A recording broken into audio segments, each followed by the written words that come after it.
ሰላም ዛሬም ማቀርብላችሁ ኤጀንት ኪም ሪአክቲቬትድ ክፍል 2ን ሲሆን በክፍል 1 መጨረሻ ልጁ ሚንጂ እስካሁን በትምህርት ቤት ውስጥ ብዙ በደሎችን እንዳስተናገደች ሲገባው ነበር። በዛች ቅጽበት ግን እንዲገለው የተላከው የሰሜን ኮሪያ ሰላይ ደርሶ ሽጉጥ ደገነበት። የእነዚህ ሰላዮች ቂም የተጀመረው በ1997 ዓ.ም ነበር። በዛን ጊዜ ደግሞ የሰሜን ኮሪያው ጀነራል ሊ የሀገሪቱን የወደፊት ሰላዮች ለመመልመል ወደዚህ ትምህርት ቤት ተጉዞ ነበር። አሉ የተባሉ ተደባዳቢዎችን ከሰበሰበ በኋላ ታዲያ እርስ በርሳቸው እስከ ሞት ድረስ እንዲዋጉ አስገደዳቸው። በመጨረሻም ዮንግ የተባለው ልጅ ብቻ በግንባር ቀደምትነት አሸንፎ መቆም ቻለ። ጀነራሉም ሻምፒዮኑን ስላገኘ ክፍሉን ለቆ ሊወጣ ሲል ግን ባልተጠበቀ መልኩ ራሱን ስቶ የነበረ ሌላ ልጅ በድንገት ተነስቶ የዮንግን እግር አፈፍ አደረገው። ጀነራል ሊ በልጁ ላይ የተመለከተው አልበገር ባይነት በጣም ስለተመቸው እሱንም ወሰደው። ያ ልጅ ታዲያ አሁን ለያዥ ለገናዥ ያስቸገረው ኪም ነበር። የዛኑ ቀን ታዲያ ሁለቱ ህፃናት ወደ አደገኛ የስልጠና ካምፕ ተወሰዱ። ስማቸውን ተነጥቀው ቁጥር 73 እና ቁጥር 66 የሚል መጠሪያ ተሰጣቸው። ስልጠናቸው አደገኛ ነበር።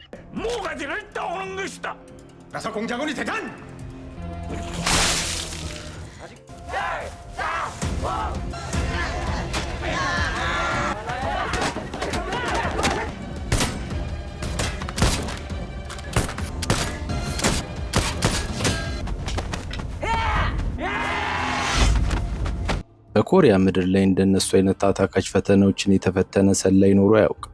በአንደኛው ፈተና ላይ ዮንግ ኪምን አሸነፈው።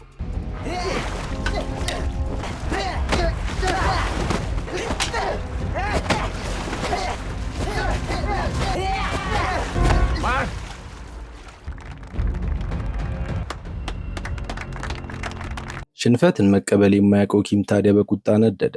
ስልጠናቸውም ቀጠለ።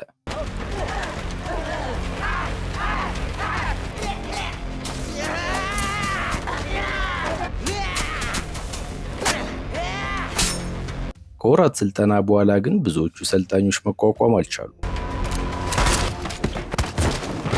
አብዛኞቹ ሲሞቱ፣ ጥቂቶቹ ብቻ የሰሜን ኮሪያ ምርጥ ወኪሎች ሆነው ወጡ።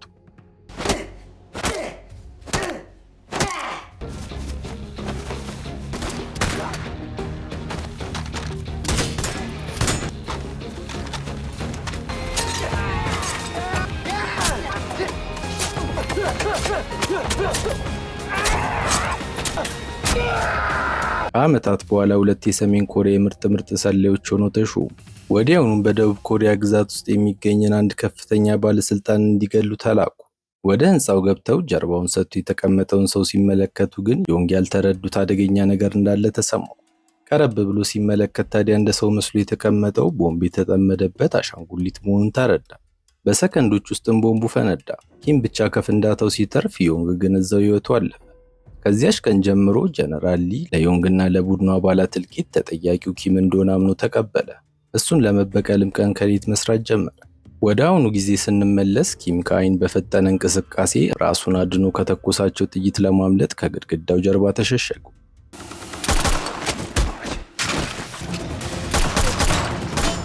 ሶንግ በድጋሚ ሊተኩስ ሲዘጋጅ ታዲያ ሳናና ሊም በድንገት በሩን ሰብረው በመግባት መሬት ላይ ዘርረው በቁጥጥር ስር አዋሉት።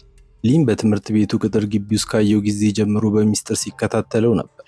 የሚገርመው ነገር ኪም እነሱን ሲመለከት ምንም አይነት የድንጋጤ ስሜት አላሳየም። ሁለቱ ሰዎች እሱን ለመከታተል የተመደቡ ሰላዮች መሆናቸውን ካወቀባቸው ቆይቷል። ሊም ፈጠን ብሎ እጁን ለህግ እንዲሰጥ ቢጠይቀውም ኪም ግን እምቢ አለ።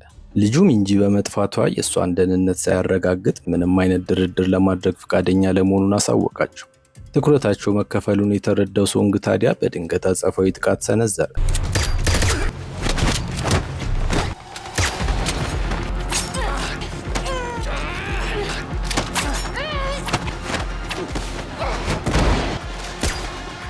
ኪም እና አንሱ ግን በዚህ መሃል እግሬ አውጭኝ ብለው ነበር።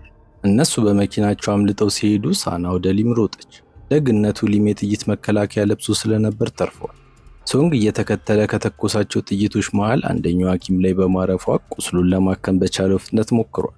አንሱም መኪናውን በከፍተኛ ፍጥነት እየነዳ ሳለ መንገድ መሃል ቆሞ የነበረው ጓደኛቸውን ለጥቂት ገጭቶት ነበር።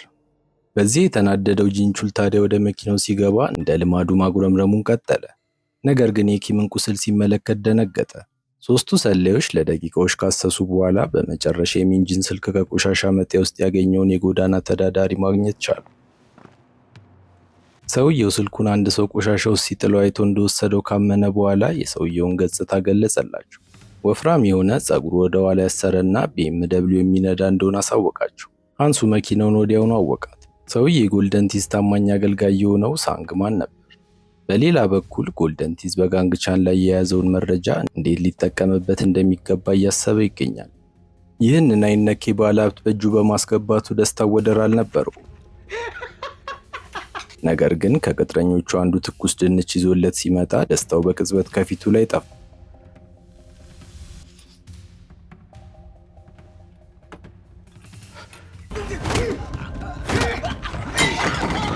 ያ ትኩስ ድንች ከ9 ዓመታት በፊት የተፈጸመውን መጥፎ ትዝታ ያስታውሰዋል።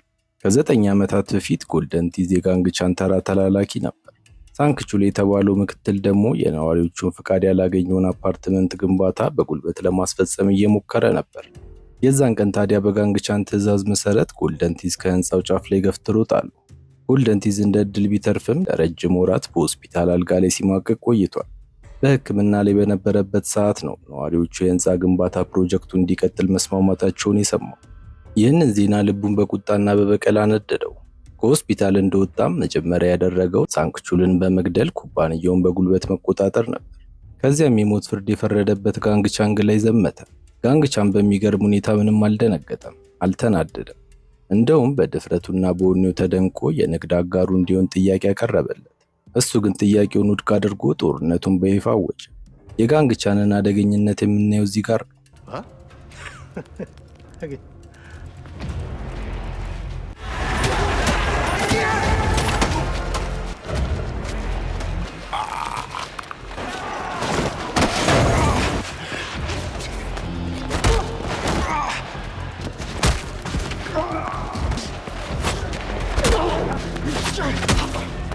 በጥያቄው ተስማምቶ በሰከንዶች ውስጥ ድል ነሳው። ሆኖም ጎልደን ቲዝ ከጀርባው በሚስጥር ሊያጠቃው ሲሞክር ግን መጥፎ ቦታ ላይ ወቅቶ ዘረረው። በዚህ መልኩ ጎልደን ቲዝ እና ቡኑ ተሸንፈው እጃቸውን ከሰጡ በኋላ ናም እጅግ የሚያቃጥል ትኩስ ድንች አንስቶ በጉልበት አፍ ውስጥ ከተተበት። ህመሙን ሊቋቋመው አልቻለም። ጥርሶቹን በጠቅላላ ረገፉ። ሁለተኛ እንዲህ አይነት ድፍረት እንደማይዳፈር በመማልም ተንበርክኮ ምህረት እንዲደረግለት ለመነ። እስከ ህይወቱ ፍጻሜም ድረስ ታማኝ ባሪያው እንደሚሆንለት ቃል ገባ። ታዲያ ይቺ ቀን በአይምሮ ስለዘላለም ጠባሳ ሆና ስለቀረች ድንች ባየ ቁጥር ሰውነቱ ይርዳል። ያ ታሪክ አሁን እንዳይደገም ከፍተኛ ጥንቃቄ ማድረግ ይኖርበታል። ለዚህም ሚንጂን ወደቡ አካባቢ በሚገኝ አንድ ትልቅ የበረዶ ማቀዝቀዣ ክፍል ውስጥ አስገቧት። በረዶው ውስጥ ከተጣለች በኋላ ግን ማንም ያልጠበቀው ተአምር ተከሰተ። ሚንጂ ከፕላስቲክ ውስጥ በሕይወት ወጣች። በሌላ በኩል የሃንሱ የኮምፒውተር መረጃ መረብ የጎልደን ቲዝ መኪና ያለችበትን አቅጣጫ በጥብቅ እየተከታተለ ነበር። መረጃው ተጠናቆ አድራሻው ሊወጣ ጥቂት ሰከንዶች ሲቀሩት ግን የደቡብ ኮሪያ ጀነራል ጓንግቹል በቦምብ አጋያቸው። ሆኖም መኪናው ከመውደሙ በፊት የመከታተያ ፕሮግራሙ ስራውን አጠናቆ ስለነበር የጎልደን ቲዝን ትክክለኛ ቦታ አሳየ።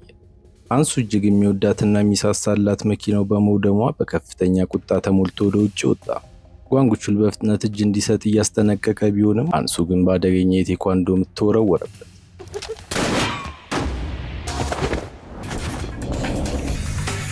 ምቱ ኢላማውን የሳተ ቢሆንም ኪም የጓንግቹልን መኪና እንዲቆጣጠር ጊዜ ሰጥቶታል። ሃንሱል ንዴቱ ሊበርድለት አልቻለም። ሽጉጡን አስጥሎ ጀነራሉን ፍዳውን እያበላው በነበረበት ሰዓት ጂንቹል በውጊያ ውስጥ የመካፈል ምንም አይነት ፍላጎት አልነበረው። መኪናው ውስጥ ኩርምት ብሎ ተቀምጦ የሁለቱን ፍልሚያ እንደ ድራማ ይከታተል ጀመር። ፍልሚያቸው ቀጥሎ ሳናና ሊም በቦታው ሲደርሱ ሃንሱል ጀነራሉን ከድልድዩ ላይ መጣል ችሎ ነበር። በርካታ የደህንነት ወኪሎች ከየአቅጣጫው ሲመጡ ግን ራሱን ከድልድዩ ላይ ለመወርወር ተገደደ። የተሰበሰቡት ኤጀንቶች ጂንቹል ጥቃት ሊሰነዝር እንደሚችል አስበው መሳሪያቸውን ወዲያውኑ ደቀኑበት። እሱ ግን በተረጋጋ መንፈስ ሁለቱንም እጆቹን በማንሳት በሰላም እጁን ሰጠ። ኪም ደግሞ ሰዓት እንደሌለው ደበነፍሱ ነግሮታል። እያንዳንዷ ደቂቃ ባለፈች ቁጥር ልጁን በህይወት የሚያገኝበት እድል እየጠበበ እንደሆነ አውቋል። እውነቱንም ነበር። በማቀዝቀዣው ክፍል ውስጥ ሚንጂ በቅዝቃዜ እየተንቀጠቀጠች ዙሪያዋን አሰሰች። በክፍል ውስጥ ሌላ ሬሳ ስትመለከት የምትገባበት ጠፋት። እዚህ ቅዝቃዜ ውስጥ ትንሽ ከቆየች እንደምትሞት ስለምታውቅ ከክፍሉ የምትወጣበትን መንገድ መፈለግ ጀመረች። በዚህ ሰዓት ጎልደን ቲዝ ደግሞ የመጀመሪያውን እርምጃ ተራመደ። የጋንግ ቻል ምክትል የሆነው ናም ጋር ደወለ። ሄሪ ሰው እንደገደለችም አሳወቀው። ሆኖም ማውራት ካለበት ቀጥታ ከጋንግ ቻን ጋር ብቻ መነጋገር እንደሚፈልግ ገለጸ። ለማረጋገጫነትም እንዲረዳው የቀረጸውን የድምፅ መረጃ ላከለት።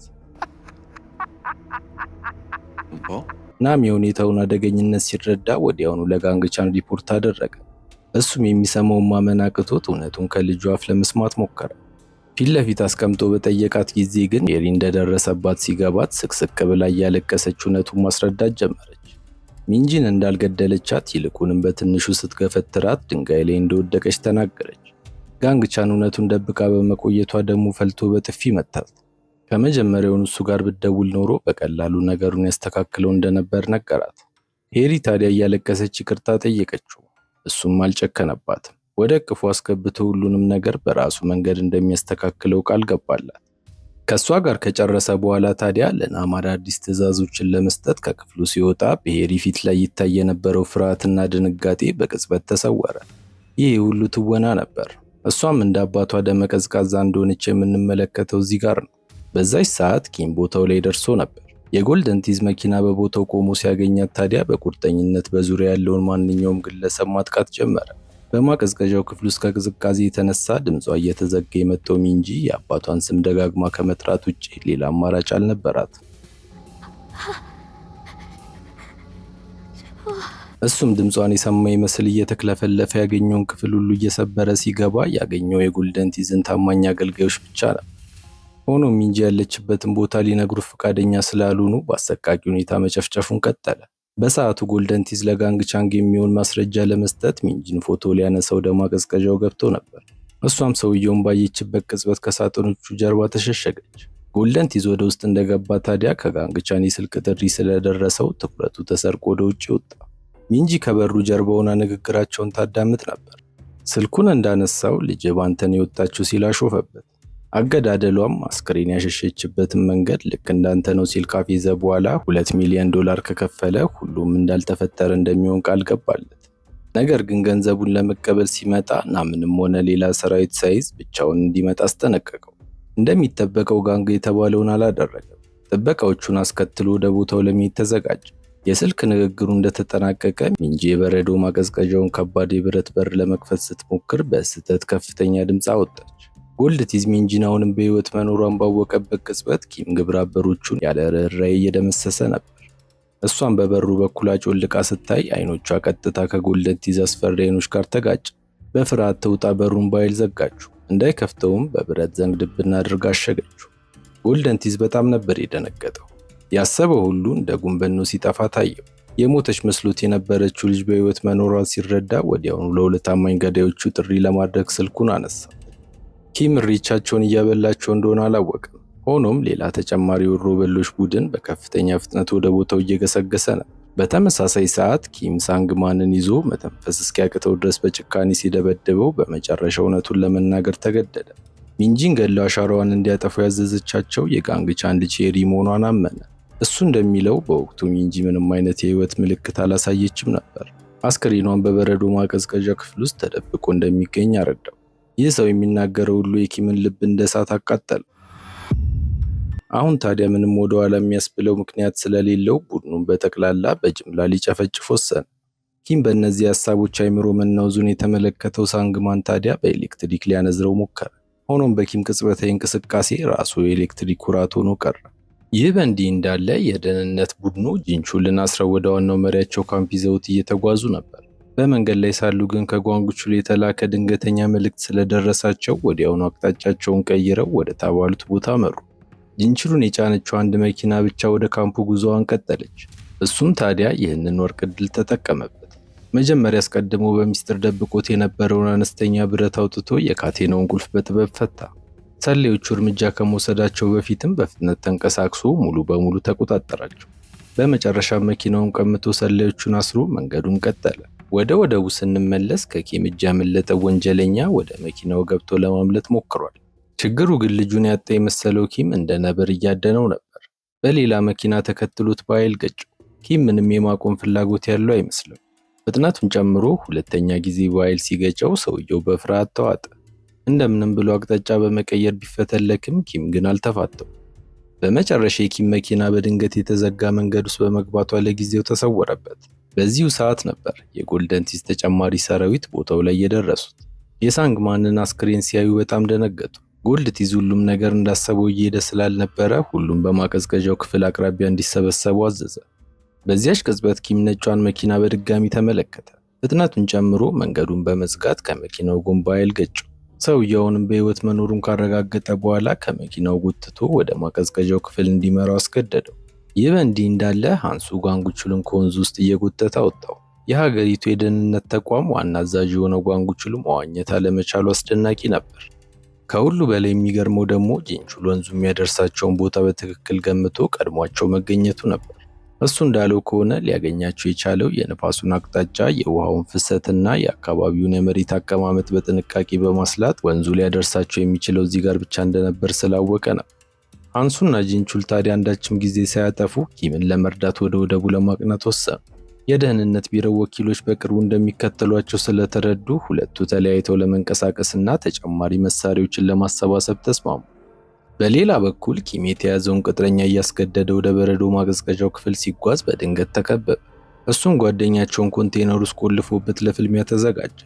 በዚያች ቅጽበት በበረዶ ክፍል ውስጥ የነበረችው ሚንጂ ቅዝቃዜውን አልቻለችው። በእያንዳንዱ ሰከንድ አካሏ እየደነዘዘ መንቀሳቀስ እየከበዳት መጥቷል።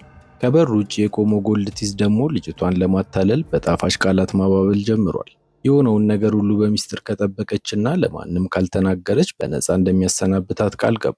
ሚንጂ ግን ሞኝ አልነበረችም። ውሸት መሆኑን አሳወቀችው። የወደቡን ጥበቃ ገድሎ ምስክሩን እንዳጠፋ በመግለጽ ከክፍሉ እንደወጣች እሷንም እንደሚገላት በግልጽ እንደተረዳች ነገረችው።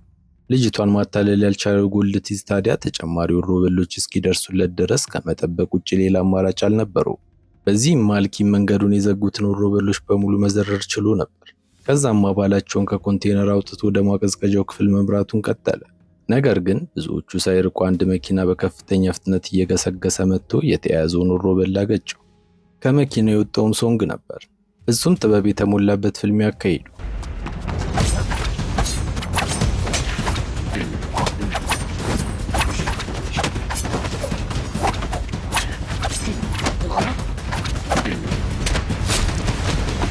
ኪም ከጦርነት ሜዳ ከተገለለ በርካታ ዓመታት ቢቆጠሩም አሁንም በውጊያ የበላይነቱን ማግኘት ችሏል።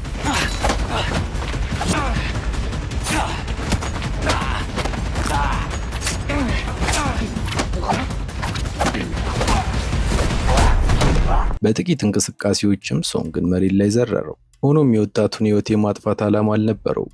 ምህረት አድርጎለት ወደ አገር ተመለስ ሲል መከረው። ሶንግ ግን በጭራሽ አለ። ታላቅ ወንድሜን እንደገደልከው እኔንም ግደለኝ ሲል ጮኸ። ንግግሩን እንደጨረሰ ማጥቃቱን ቀጠለ። ኪም ግራ ገባው።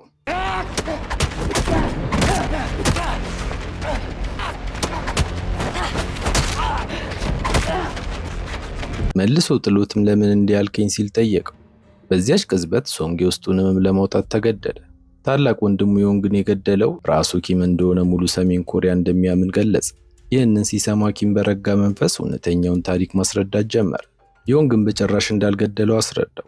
ወደ አደገኛው የስልጠና ካምፕ ከገባበት ቀን ጀምሮ ዮንግ ትልቅ ተፎካካሪው ስለነበር በየጊዜው ይፋለሙ ነበር።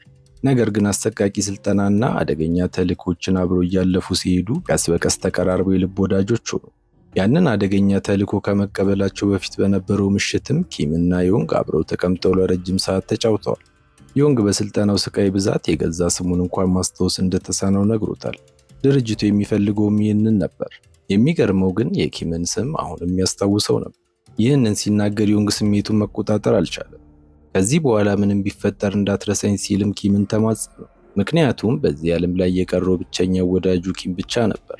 ኪም ከረሳው በዚች ምድር ላይ እንደኖረ የሚያውቅ አንድም ሰው አይኖርም ብሎ ያምናል። ሆኖም እነዚህ ቃላት የመጨረሻ ስንብታቸው ይሆናሉ ብለው ሁለቱም አልገመቱም። በማግስቱ ተልኳቸውን በመፈጸም ላይ ሳሉ ኪም እና ዮንግ ጠላት አስቀድሞ ባዘጋጀላቸው ወጥመድ ውስጥ ወደቁ። ከፍንዳታው በኋላ ዮንግ በሕይወት የተረፈ ቢሆንም አንዱ እግሩ ቆስሏል። በዚያች ቅጽበት የደቡብ ኮሪያ አደገኛ የጦር ሰራዊት ከበቧቸው። ታዲያ ሁለቱም በጠላት እጅ እንዲወድቁ ስላልፈለገ ኪም እስከ መጨረሻው የደም ጠብታ ድረስ ተዋግቶ ከወዳጁ ጎን ለመውደቅ ተዘጋጀ። ነገር ግን ዮንግ አገደው።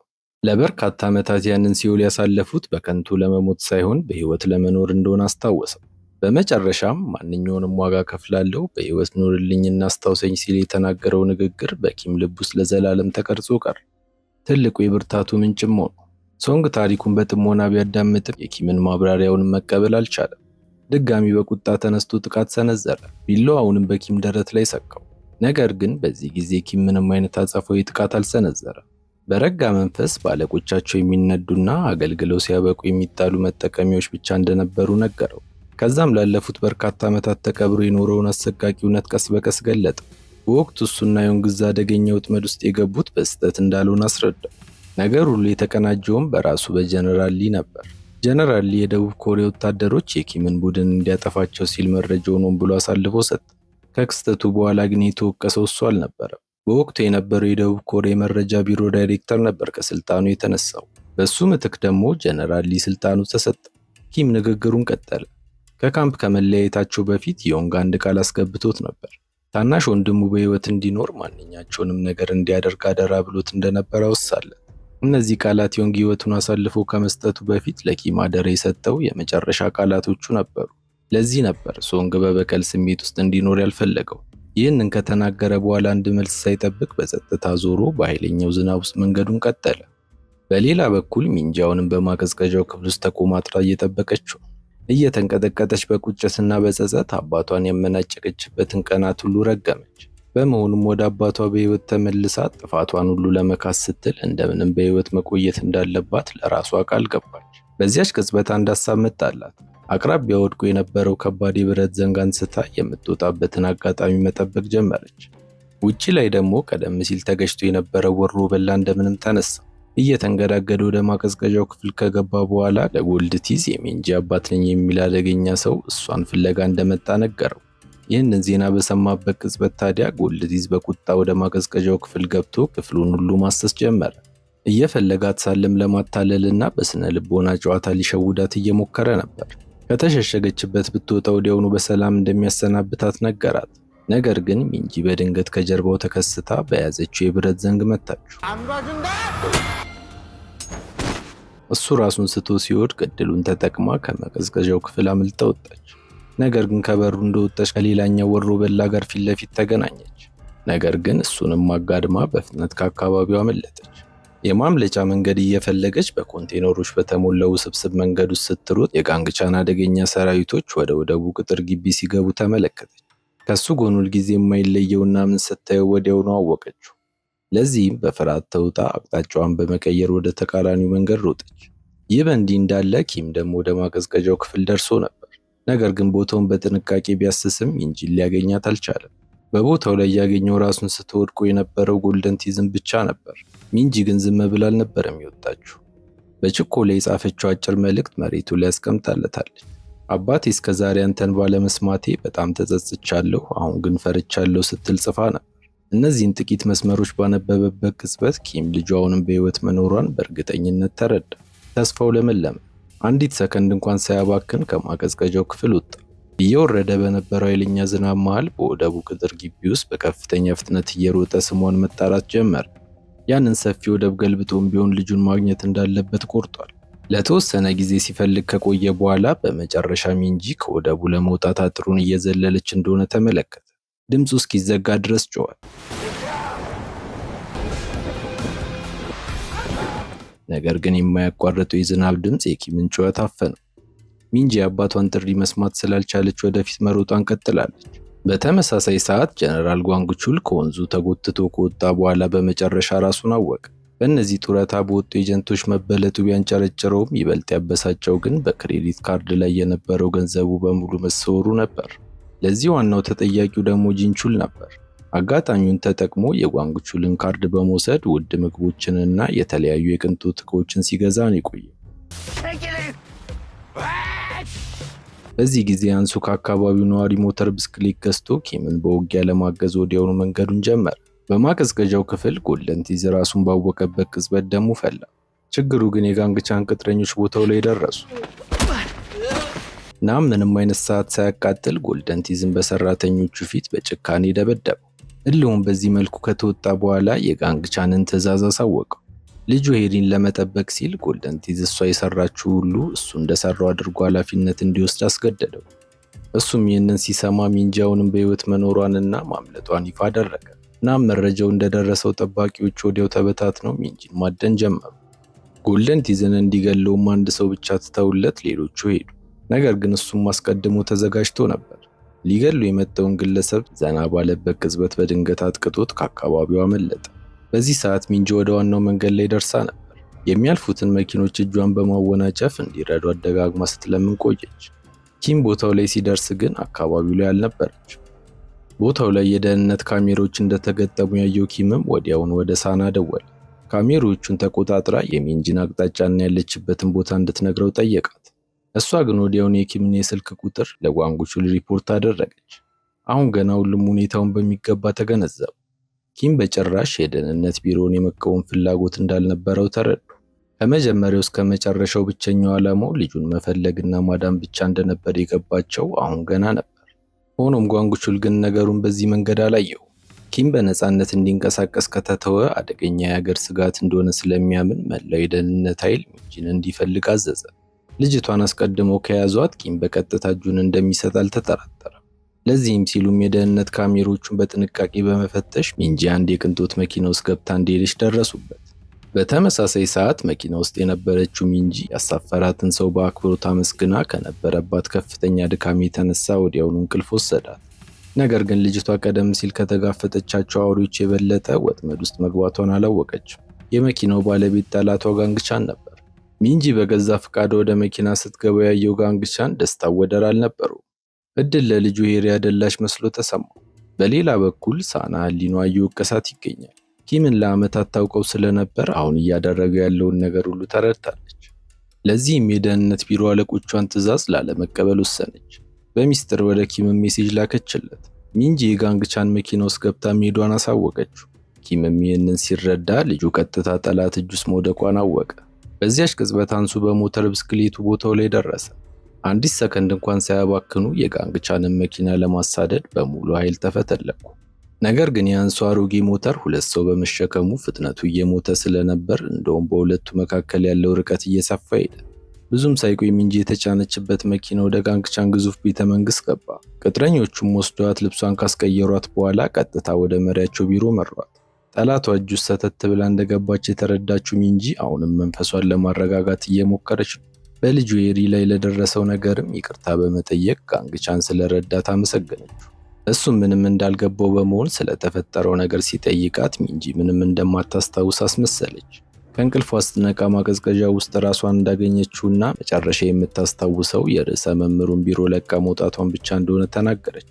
በማቀዝቀዣው ውስጥ አንድ ወሮበላ እንደነበር ነገር ግን ማንነቱን እንደማታውቅ አስረዳች። ሚንጂ ራሷን ለማዳን የቻለችውን እየሞከረች ቢሆንም በወንጀል ዓለም ውስጥ ለበርካታ ዓመታት የኖረው ጋንግቻንን ማታለል አልቻለችም። መጠየቁን ወዲያውኑ አቁመው የሚሆነውን ነገራት። ሄሪ በእሷ ላይ ጥቃት ስላደረሰች በምንም ተአምር ከዚህ ቦታ በሕይወት እንድትወጣ እንደማይፈቅድላት በግልጽ ነገራት። ይህንን ስትሰማ ሚንጂ ፍርሃቷን መግታት አልቻለችም። በተስፋ መቁረጥ ስሜት ታነባ ጀመር። እሱ ግን ቀጠለ። መኪና ውስጥ የተኛች መስላ እያንዳንዱን ነገር እየተከታተለች እንደነበር እንኳን እንደሚያገለጸላት። በመቀጠልም ትክክል የሚሆን ስህተት ልጁን ለመጠበቅ ሲል ማንኛውንም እርምጃ ከመውሰድ ወደ ኋላ እንደማይል አሳወቃት። ይህንን እያወራ ታዲያ አስቀድሞ ያዘጋጀላትን መርፌ አወጣ። የጋንግቻን አደገኛ ሴራ ይህ ነበር። ጎልድ ቲዝ ሚንጂን አግቶ እንደወሰዳትና ሁለቱም አብረው እንደጠፉ በማስመሰል የውሸት ድራማ መስራት ነው። ሆኖም ጋንግቻን እርምጃ ሊወስድ ሰከንዶች ሲቀሩት የቤቱ የበር ደውል አቃጨለ።